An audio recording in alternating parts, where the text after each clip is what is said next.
እንኳን ለታላቁ ሰማዕት ለቅዱስ ጊዮርጊስ ወርሃዊ መታሰቢያ በዓልና ለንጉሠ ነገሥት ቅዱስ ሰሎሞን ዓመታዊ በዓል እንደዚሁም በዚህ ዕለት ታስበው ለሚውሉ ለቅዱሳን አባቶቻችን ወርሃዊና ዓመታዊ በዓል በሰላም በጤና አደረሳችሁ አደረሰን። በስመ አብ ወወልድ ወመንፈስ ቅዱስ አሐዱ አምላክ አሜን። የተከበራችሁና የተወደዳችሁ የክርስቶስ ቤተሰቦች የእናታችን የቅድስት ድንግል ማርያም የአስራት ያደራ ልጆች የቅዱሳን መላእክት ጻድቃን ሰማዕታት ወዳጆች በያለንበት የእግዚአብሔር ሰላም ከሁላችን ጋር ይሁንና የሰኔ 23 የቅዱስ ጊዮርጊስ ወርሃዊ መታሰቢያ በዓልን ምክንያት በማድረግ የንግህና የቅዳሴ ምስባክ ቅዱስ ወንጌል ስንክሳር አዘጋጅቼ አቅርቤያለሁ። እስከ ፍጻሜው አብራችሁኝ እንድትቆዩና ገጹን ላይክ ሰብስክራይብ በማድረግ ለሌሎች ይዳረስ ዘንድ እንድታደርጉ እያሳሰብኩኝ ቀጥታ ወደ ዕለቱ ምስባክ ወስዳችኋለሁ። እግዚኦ ኩነኔከ ሀቦ ለንጉሥ ወጽድቀከኒ ለወልደ ንጉሥ ከመ ይኮንኖሙ ለሕዝብከ በጽድቅ። እግዚኦ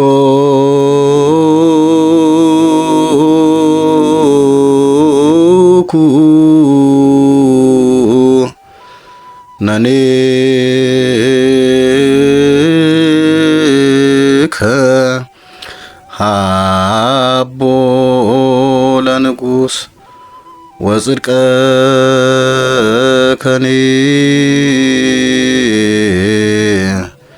ለወልደ ንጉሥ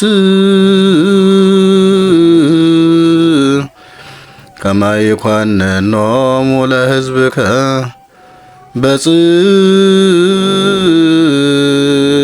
በጽድቅ። ምስባክ ዘቅዳሴ በጽሑ መላእክት ወቦሙ መዘምራን ማእከለ ደናግል ዘባጥያተ ከበሮ በማህበር ባረክዎ ለእግዚአብሔር። በጽሑ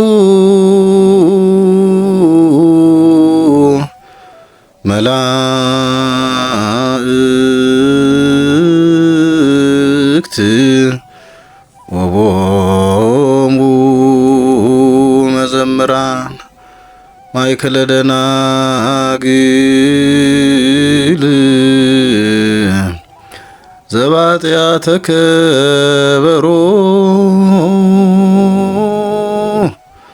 በማህበር ባርክዎ ለእግዚአብሔር።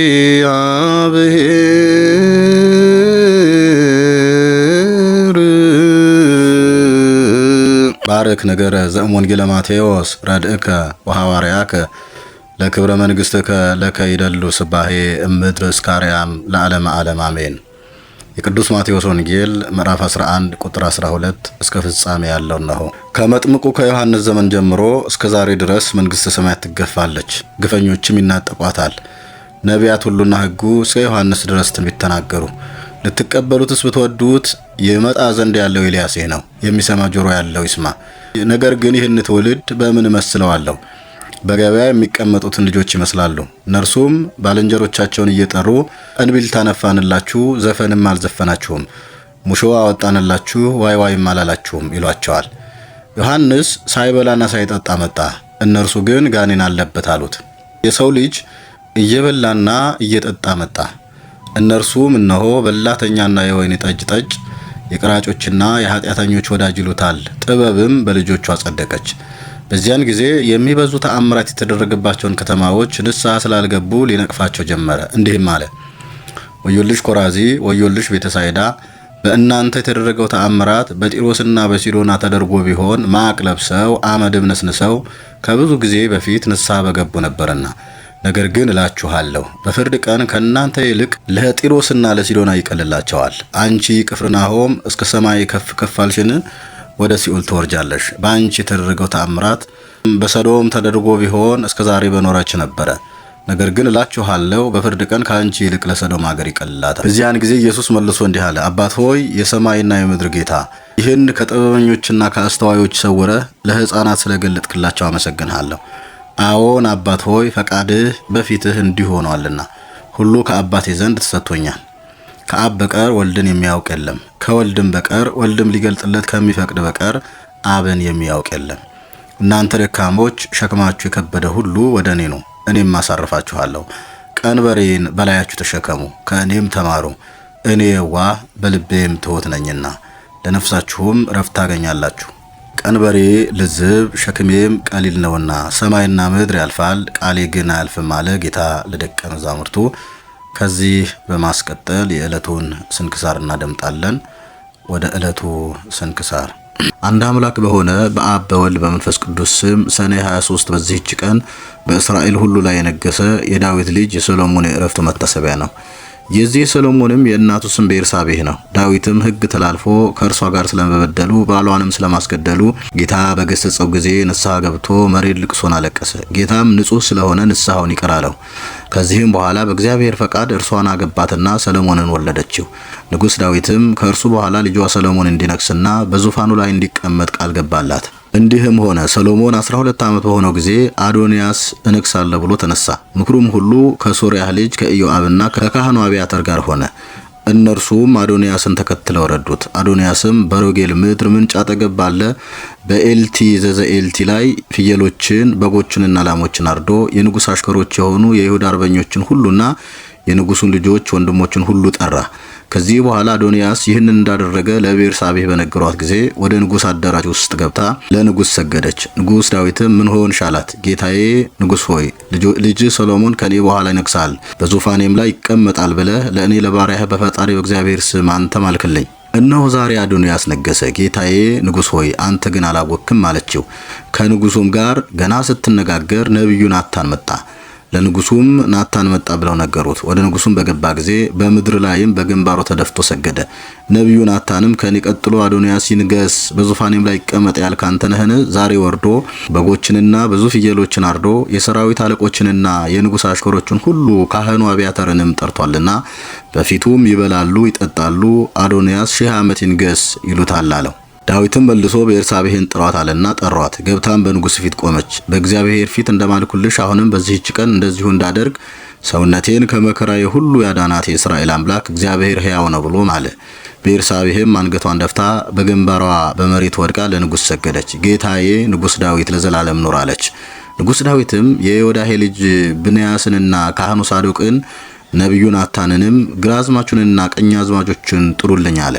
ንጉሡም ከእናንተ ጋር ጌታችሁ አሽከሮችን ይዛችሁ ልጅ ሰሎሞንን በበቅሎ ላይ አስቀምጣችሁ ወደ ግዮን አውርዱት። በዚያም ነቢዩ ናታንንና ካህኑ ሳዶቅን ቀብታችሁ በእስራኤል ላይ አንግሱት አላቸው። ቀንደ መለከት ንፉ፣ ሰሎሞን 1000 ዓመት ያንግስህ በሉ። ተከትላችሁም ውጡ፣ ገብቶም በዙፋኔ ላይ ይቀመጥ፣ እርሱም ስለ እኔ ፈንታ ይንገስ። በሁለቱ ነገድና በ10 ነገድ ይነግስ ዘንድ እኔ ያዝዣለሁ። ካህኑ ሳዶቅም ከድንኳኑ ቀርነቅቡን ወስዶ ሰሎሞንን ቀባው። ቀንደ መለከትንም ነፉ። ሕዝቡም ሁሉ ሰሎሞን 1000 ዓመት ያንግስህ አሉ። ሕዝቡም ሁሉ ተከትለው ወጡ፣ ከበሮም መቱ፣ ታላቅ ደስታም አደረጉ። ከድምጻቸውም የተነሳ ምድሪቱ ተናወጠች። ሰሎሞንም በመንግስት ዙፋን ተቀመጠ። የንጉሱም አሽከሮች ጌታቸው ንጉሱ ዳዊትን ሊያመሰግኑ ገቡ። እግዚአብሔር የሰሎሞንን ስም ከስምህ ይልቅ መልካም ያድርገው፣ ዙፋኑንም ከዙፋንህ ይልቅ የበለጠ ያድርገው አሉት። ንጉሱም በአልጋው ሆኖ ሰገደ፣ እንዲህም አለ። ዓይኖቼ ሲያዩ በዙፋኔ ላይ የሚቀመጥ ልጅን ለእኔ ለባሪያው ዛሬ የሰጠ የእስራኤል ፈጣሪ እግዚአብሔር ይክበር ይመስገን አለ። ዳዊትም የሚሞትበት ወራት በደረሰ ጊዜ ልጁ ሰሎሞንን እንዲህ አለው፣ እኔ ሰው ሁሉ በሚሄድበት በሞት ጎዳና ሄዳለሁ፣ አንተ ግን ጽና፣ ብልህ ሰውም ሁን። በሕጉ ጸንተህ ትኖር ዘንድ በፈጣሪ የእግዚአብሔርን ትእዛዙን ጠብቅ። እኔ እንዳዘዝኩህ እንዴት እንደምታደርግ ታውቅ ዘንድ በሙሴ ሕግ የተጻፈውን ትእዛዙንና ሕጉን ፍርዱንም ጠብቅ።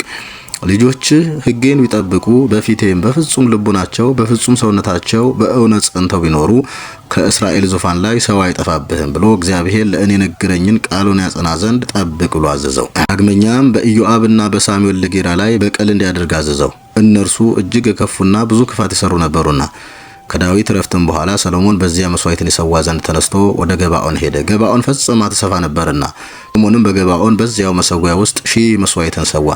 እግዚአብሔርም ለሰሎሞን በሌሊት በሕልም ተገለጠለት። ለአንተ ሰጥህ ዘንድ ልብህ ያሰበውን ልመናን ለምን አለው። ሰሎሞንም በቅንነትና በእውነት በንጹህ ልቡናም ከአንተ ጋር በፊት ጸንቶ እንደኖረ ከአባቴ ከዳዊት ጋር ታላቅ ቸርነትን አድርገሃል።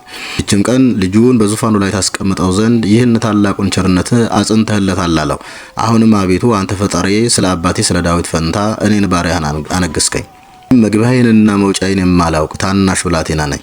እኔ ባሪያህ ግን የማይቆጠር ብዙ ሕዝብ በሆነ በመረጥከው ወገንህ መካከል አለሁ።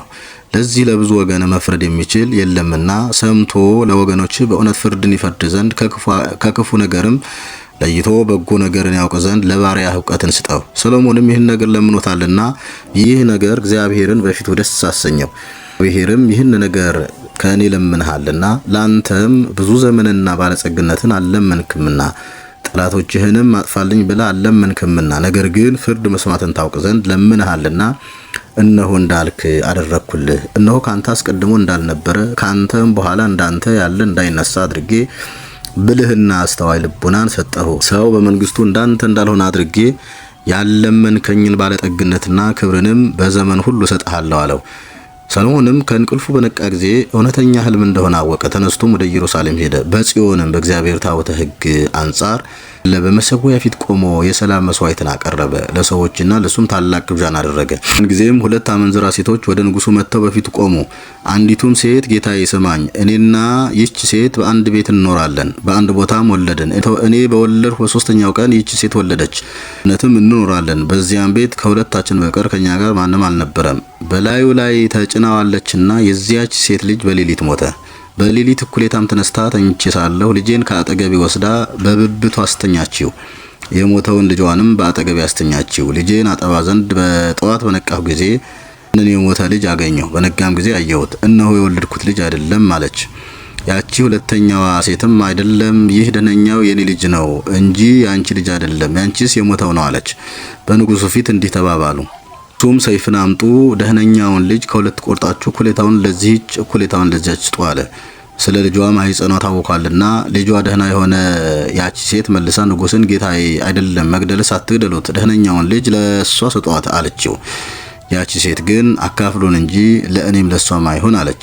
ንጉሱም መግደልስ አትግደሉት፣ እሱን ለሷ ስጧት ላለችው ለዚህች ሴት ደህነኛውን ሕፃን ስጧት፣ እርሷ እናቱ ናትና አለ። እስራኤልም ሁሉ ንጉሱ የፈረደውን ይህንን ፍርድ ሰምተው ቅን ፍርድን ይፈርድ ዘንድ የእግዚአብሔር ጥበቡ በሱ ላይ እንዳለ አይተዋልና በንጉሱ ፊት ፈሩ። ከዚህ በኋላ የእስራኤል ልጆች ከግብጽ ከወጡ 484 ዘመን በሆነ ጊዜ ሰሎሞን በእስራኤል ላይ በነገሰ በ4ኛው ዓመት በ2ኛው ወር የእግዚአብሔርን ቤተ መቅደስ ሊያነጽ ጀመረ። አንደኛውም ዘመነ መንግስቱ ወሩ ባይድ በሚባል በ8ኛው ወር ቤቱንና ስርዓቱን ሁሉ ፈጸመ። በ7 ዓመትም ውስጥ ሰራው። የራሱንም ቤት በ13 ዓመት ሰርቶ ጨረሰ።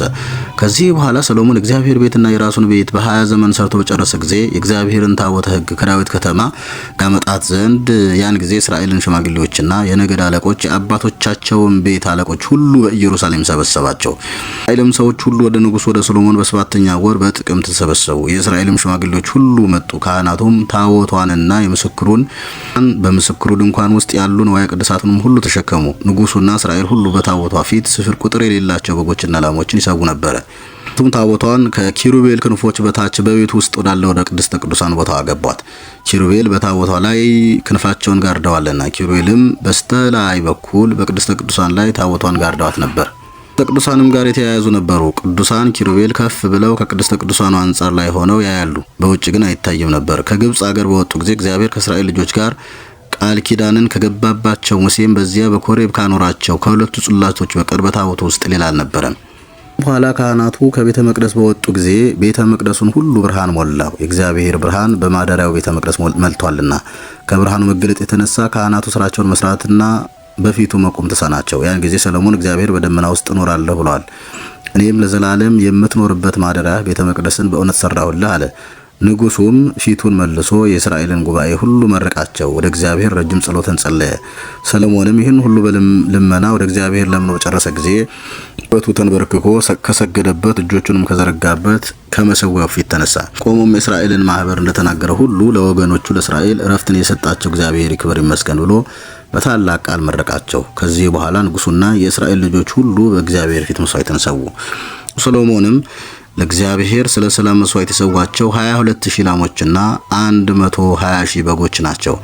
ሰሎሞንና የእስራኤል ልጆች ሁሉ ያን ጊዜ ለእግዚአብሔር ማደሪያ ለቤተ መቅደስ ቅዳሴ ቤት አደረጉ። ደግሞ በገባኦን እንደታየው ዳግመኛ እግዚአብሔር ለሰሎሞን ታየው። በፊቴ የለመንከኝን ልመናህንና ጸሎትን ሰማ፣ እንደ ልመናህም ሁሉ አደረግኩልህ። ስሜ በዚያ ለዘላለም ጸንቶ ይኖር ዘንድ የሰራኸውንም ቤተ መቅደስ አከበርኩት። ልቡናዬም ዓይኖቼም በዘመኑ ሁሉ በዚያ ጸንተው ይኖራሉ አለው።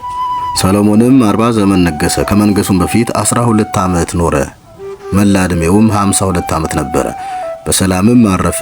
ይህም ጥበብ የተሰጠው ንጉሥ ሰሎሞን ጥቅም ያላቸው ብዙ መጻሕፍትን ደርሷል። እሊህም ትንቢትና ትምህርት ያለባቸው ምሳሌዎችና መሐሌዎች ናቸው። ለእግዚአብሔር ምስጋና ይሁን። እኛንም በቅዱሳኑ ጸሎት ይማረን ለዘላለሙ አሜን።